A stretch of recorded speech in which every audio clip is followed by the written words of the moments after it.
¿Qué tal? ¿Cómo estás? Vamos a continuar con esta lectura acompañada del Evangelio según San Mateo, ahora en el capítulo 12. ¿Ya tienes lista tu Biblia? Bien, vamos a seguir la lectura que vamos a estar dando aquí para que conozcas el texto y te adentres a conocer tu propia Biblia. Así que vamos a comenzar. Tomamos nuestra Biblia, le damos un beso, porque es Dios hecho palabra. En el nombre del Padre, del Hijo y del Espíritu Santo. Amén. Ven, Espíritu Santo, llena los corazones de tus fieles y enciende en ellos el fuego de tu amor. Envía, Señor, tu Espíritu y todo será creado y se renovará la faz de la tierra. Oh Dios, que has iluminado los corazones de tus hijos con la luz del Espíritu Santo, haznos dóciles a sus inspiraciones, para gustar siempre el bien y gozar de su consuelo. Por Jesucristo nuestro Señor. Amén. Espíritu Santo, fuente de luz, ilumínanos. Que podamos comprender y recibir esta palabra con el mismo Espíritu con que fue escrita. Por Cristo nuestro Señor. Amén. En el nombre del Padre, del Hijo y del Espíritu Santo. Amén. Capítulo 12 del Evangelio según San Mateo.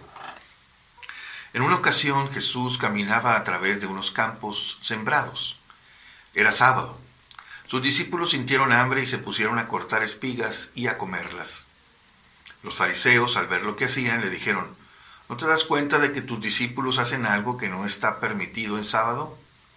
Jesús les respondió: ¿No han leído lo que hizo David cuando sintió hambre él y sus compañeros? ¿Cómo entró en el templo de Dios y comió los panes de la ofrenda que ni a él ni a los suyos les estaba permitido comer, sino solo a los sacerdotes? ¿Tampoco han leído en la ley que en sábado los sacerdotes del templo pueden quebrantar el precepto del sábado quedando sin culpa?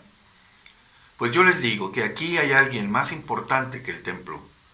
Si supieran lo que significa quiero amor y no sacrificios, no condenarían a los inocentes, porque el Hijo del Hombre es Señor del sábado. Jesús se fue de allí y entró en la sinagoga judía. Había en ella un hombre que tenía una mano atrofiada. Entonces, los que buscaban un motivo para acusar a Jesús le hicieron esta pregunta: ¿está permitido sanar a alguien en sábado?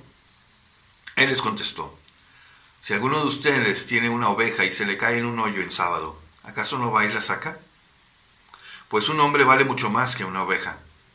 Por tanto, se puede hacer el bien en sábado. Entonces dijo al hombre: extiende tu mano. La extendió y quedó restablecida como la otra. Pero los fariseos, al salir, se pusieron a planear el modo de acabar con él. Jesús lo supo y se alejó de allí. Lo siguieron muchos y lo sanó a todos, advirtiéndoles que no dijeran que había sido él. Así se cumplió lo anunciado por el profeta Isaías: este es mi siervo, a quien elegí, mi amado en quien me complazco. Derramaré mi espíritu sobre él y anunciará el derecho a las naciones. No discutirá ni gritará, no se oirá en las plazas su voz. No romperá la caña resquebrajada ni apagará la mecha que apenas arde, hasta que haga triunfar la justicia. En él pondrán las naciones su esperanza. Entonces le presentaron un endemoniado ciego y mudo. Jesús lo sanó, de suerte que el mudo hablaba y veía. Toda la gente maravillada decía: ¿no será este el hijo de David? Pero los fariseos, al oír esto, dijeron: este expulsa a los demonios con el poder de Belcebú, príncipe de los demonios. Jesús se dio cuenta de lo que pensaban y les dijo: todo reino dividido termina destruido. Ninguna ciudad o familia dividida puede permanecer. Si Satanás expulsa a Satanás, está dividido. ¿Cómo pues permanecerá su reino? Y si yo expulso a los demonios con el poder de Belcebú, los hijos de ustedes, ¿con qué poder los expulsan? Por eso ellos serán sus jueces. Pero si yo expulso los demonios con el poder del Espíritu de Dios, es que ha llegado a ustedes el reino de Dios. ¿Cómo puede entrar uno en casa de un hombre fuerte y saquear sus bienes si no lo ata primero? Solo entonces podrá saquear su casa. El que no está conmigo está contra mí, y el que no recoge conmigo desparrama. Por eso les digo que se perdonará a los hombres todo pecado y toda blasfemia, pero la blasfemia contra el Espíritu no se les perdonará. Al que diga algo contra el Hijo del Hombre se le perdonará, pero al que lo diga contra el Espíritu Santo no se le perdonará ni en este mundo ni en el otro. Si un árbol es bueno, dará fruto bueno, pero si un árbol es malo, dará fruto malo, porque el árbol se conoce por el fruto. Raza de víboras, ¿cómo pueden ustedes decir cosas buenas siendo malos? Porque de la abundancia del corazón habla la boca. Del hombre bueno, como atesora bondad, salen cosas buenas. En cambio, del hombre malo, como atesora maldad, salen cosas malas. Y yo les digo que en el día del juicio tendrán que dar cuenta de las palabras inútiles que hayan dicho. Por tus palabras serás absuelto, y por tus palabras serás condenado. Entonces algunos maestros de la ley y fariseos le dijeron: Maestro, queremos ver una señal hecha por ti. Jesús respondió: Esta generación perversa e infiel reclama una señal, pero no tendrá otra señal que la del profeta Jonás. Pues así como Jonás estuvo 3 días y 3 noches en el vientre del pez, así estará el Hijo del Hombre 3 días y 3 noches en el corazón de la tierra. Los ninivitas se levantarán en el día del juicio contra esta generación y la condenarán, porque ellos hicieron penitencia al escuchar la predicación de Jonás. Y aquí hay alguien que es más importante que Jonás. La reina del sur se levantará en el juicio contra esta generación y la condenará, porque ella vino del extremo de la tierra para oír la sabiduría de Salomón. Y aquí hay alguien que es más importante que Salomón. Cuando un espíritu impuro sale del hombre, anda por lugares áridos buscando descanso, y al no encontrarlo, dice: regresaré a mi casa de donde salí. Al llegar la encuentra deshabitada, barrida y arreglada. Entonces va y toma consigo otros 7 espíritus peores que él, y se instalan allí, con lo que la situación final de este hombre es peor que la del principio. Así le ocurrirá también a esta generación perversa. Aún estaba Jesús hablando a la gente cuando llegaron su madre y sus hermanos. Se habían quedado afuera y trataban de hablar con él. Alguien le dijo: Oye, ahí afuera están tu madre y tus hermanos que quieren hablar contigo. Respondió Jesús al que se lo decía: ¿Quién es mi madre y quiénes son mis hermanos? Y señalando con la mano a sus discípulos dijo: Estos son mi madre y mis hermanos. El que cumple la voluntad de mi Padre que está en los cielos. Ese es mi hermano, mi hermana y mi madre. Palabra de Dios. Te alabamos, Señor. Muy bien, vamos a ver ahora el comentario de este capítulo 12 de San Mateo. Nos dice, el comentario de nuestra Biblia de América nos dice: comienza aquí una serie de controversias entre Jesús y los fariseos.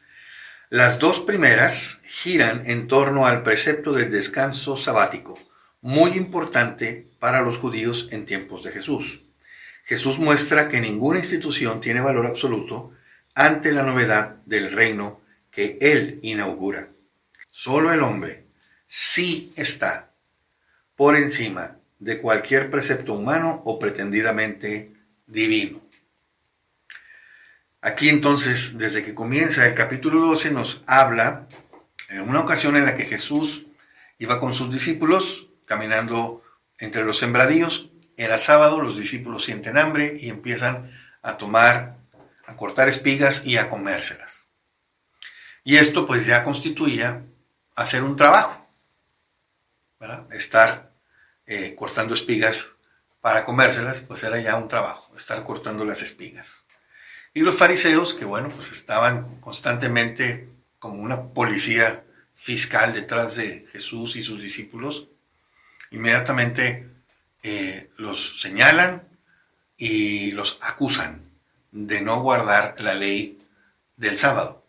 Pero Jesús les contesta con otra, haciéndoles ver a su consideración una anécdota muy conocida aparentemente en la Sagrada Escritura sobre David con sus compañeros que tuvieron hambre y entraron al templo y se comieron la comida que había para los sacerdotes y que era exclusiva, solamente los sacerdotes la podían consumir. Pero bueno, ellos tenían hambre. Y aquí dice Jesús: yo les digo que aquí hay alguien más importante que el templo, más importante que David, más importante que las disposiciones litúrgicas. Es Jesús mismo, es Dios mismo. Por eso les dice, si supieran lo que significa quiero amor y no sacrificios, no condenarían a los inocentes. Es decir, los acompañantes de Jesús, los discípulos que cortaron las espigas para comerlas, estaban sintiendo hambre. Y ante Dios, la importancia del hombre es mayor que todos los actos litúrgicos. Ciertamente, ante la necesidad del hombre, Jesús antepone el saciar las necesidades más apremiantes, básicas, de supervivencia de los hombres, antes que el cumplir con un código de conducta que, pues, digamos, depende mucho de la intención moral con la que se haga. Bueno, pues aquí está diciéndoles, ellos tenían hambre, tenían que comer. Y está bien que lo hicieran. Así lo hizo David, lo permitió, utilizando el concepto, ¿verdad? Y la importancia de decir, mi gente es más importante que cumplir con un precepto a rajatabla. De tal manera que ellos lo hacen. Y lo mismo está diciéndoles Jesús a los fariseos. Mis discípulos no están haciendo nada malo. Tienen hambre, están cortando espigas para comer, se están alimentando, tienen hambre. Venimos en el camino con el peso del sol, de la sed, del cansancio. Traemos hambre y bueno, pues ahí están los sembradíos y podemos cortar las espigas para comer. ¿Cuál es el problema?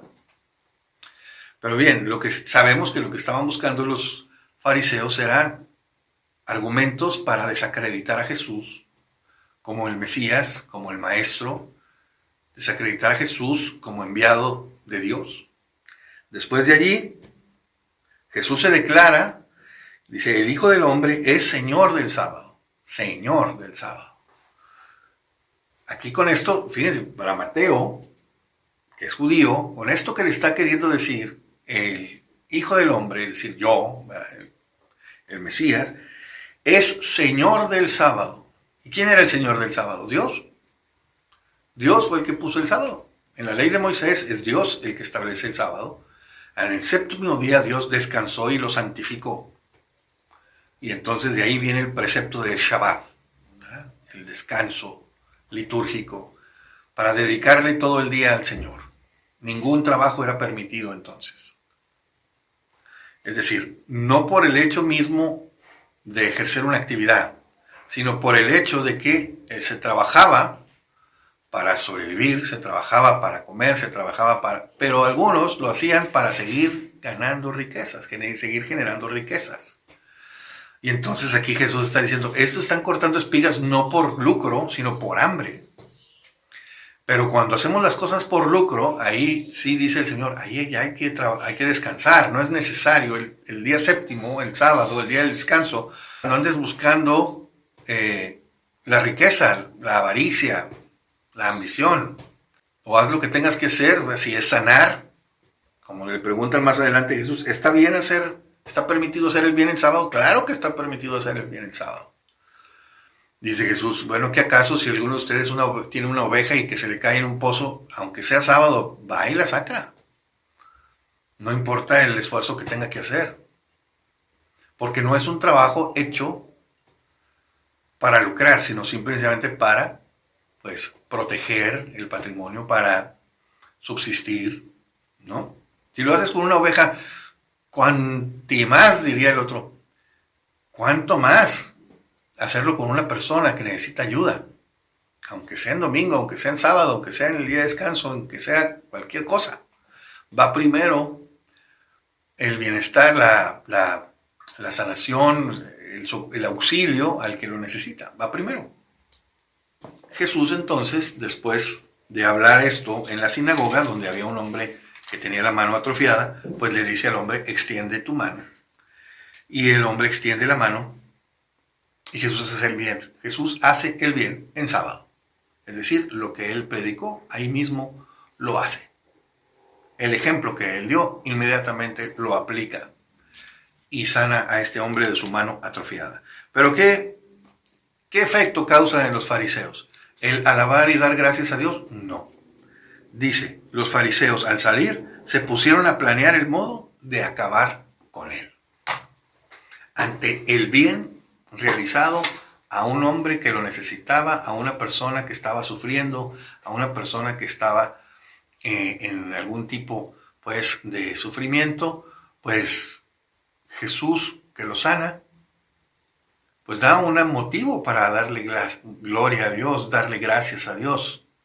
Sin embargo, estos hombres, los fariseos, lo que hacen más bien es salir y ponerse a planear cómo matarlo, cómo acabar con él. La envidia, el rencor, el odio, hace de los fariseos una presa implacable, ¿no? Dice, Jesús se enteró de que querían matarlo y entonces se fue de allí. Lo siguieron muchos y a todos los que fueron tras él lo sanó. A todos los que necesitaban una ayuda, les dio esa ayuda. Y les advirtió que no se lo dijeran a nadie, que había sido él el que los había sanado, que no dijeran que había sido él. Y así se cumplió lo que había anunciado el profeta. Aquí Mateo hace referencia a una profecía de Isaías, el cántico del siervo del capítulo 42, ¿verdad? Isaías 42. Este es mi siervo, a quien elegí, mi amado, que se acordarán ustedes que este inicio, estos versículos, el versículo 1 del capítulo 42 de Isaías nos recordaba a las palabras de Dios pronunciadas en el bautismo de Jesús, ¿verdad? Donde decíamos que la palabra hijo y la palabra siervo en hebreo son equivalentes, se utiliza el mismo término, ¿verdad? Entonces bien se puede traducir como hijo o como siervo, en quien tiene el Padre sus complacencias. Y cierra diciendo esta profecía, en él pondrán las naciones su esperanza. Y ciertamente, todos los que se sentían pues con alguna enfermedad, dolencia, dificultad, pues buscaban a Jesús con la esperanza de ser y la certeza, ¿verdad? En muchas ocasiones de ser atendidos y de ser sanados, de que Jesús atendería su situación. Y así lo hizo, dice, lo sanó a todos. Pues bien, dice, le presentaron un endemoniado, ciego y mudo, Jesús lo sanó, y bueno, de suerte que ya hablaba y veía. Y la gente decía, ¿no será este el hijo de David? ¿No será este el hijo de David? Pero los fariseos al oír esto dijeron, este expulsa a los demonios con el poder de Beelzebú. Es decir, ya la gente empezaba a intuir, oye, este es el Mesías. Y a los fariseos que les daba envidia cómo la gente por multitudes, ¿verdad? Se agolpaba para ir a buscar a Jesús. Y aquí ellos hubieran querido tener a tantos alumnos, ¿verdad? Peleándose los lugares para ser enseñados por ellos. Le tienen mucha envidia a Jesús, que él mueve a la gente, que él mueve los corazones. Pero luego, inmediatamente, los fariseos lo descalifican. Y entonces, ante esa descalificación, Jesús les dice, dicen que yo expulso a los demonios con el poder de Beelzebú.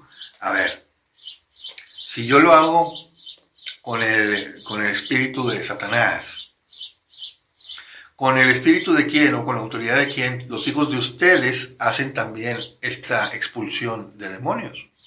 Y les dice, por eso sus propios hijos serán sus jueces. Pero si yo hago las cosas con el poder de Dios, quiere decir que el reino de Dios ya llegó a ustedes. Esta es la enseñanza concreta, directa de Jesús, esta declaración. Es que el reino de Dios ya llegó a ustedes. Pero los fariseos estaban cerrados, ¿verdad? Las autoridades que se veían afectadas por esta presencia de Jesús en su estatus, en su credibilidad y en su, digamos, en su poder, ¿verdad? Descalifican inmediatamente a Jesús. Pero dice, todo reino que está dividido contra sí mismo viene a la ruina. Entonces, si Satanás expulsa a Satanás, entonces quiere decir que ya llegó su hora. Muy bien, pues vamos a tener que hacer también aquí en este capítulo 12, partir en dos el comentario. Y bien, vamos a continuar con este importante comentario del capítulo 12 en el siguiente video. ¿Ok? Aquí le dejamos. Y bueno, vamos a darle gracias a Dios por este momento. Gracias, Señor, por este mensaje que nos estás dando. Te pedimos que nos sigas llenando de tu Espíritu Santo para seguir compartiendo en los siguientes videos. Gracias, Señor, por tu amor. Gracias, Señor, por tu misericordia. En el nombre del Padre, del Hijo y del Espíritu Santo. Amén. Continuamos con el comentario de este capítulo 12 en el siguiente video. Hasta pronto.